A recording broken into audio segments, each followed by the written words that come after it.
Now over here, of course, we have Andy Martin, who's one of the candidates for Senate. He's been counting, and you said that there hasn't been much of a crowd inside? No. How many did you count going in? About 50 to 75. So about 50 to 75 over there versus the there was 228 at my last count. It's probably more like 250 now. But the other interesting thing is this. We just checked out that sign, which says paid for by the Republican State Committee. Right. And over here we have the Run Scott Run signs.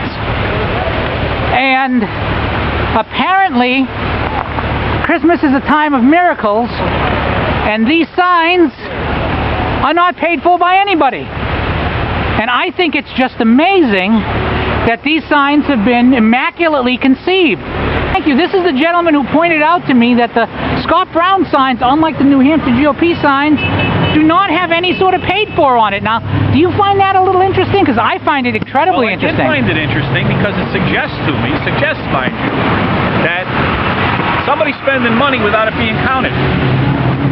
And when we spend money in politics, you're supposed to count it. Well, that's a very good question, so I think we're going to have to call up and see if we can find some answers to that, maybe from the New Hampshire GOP or from the Scott Brown people. They were very professional signs.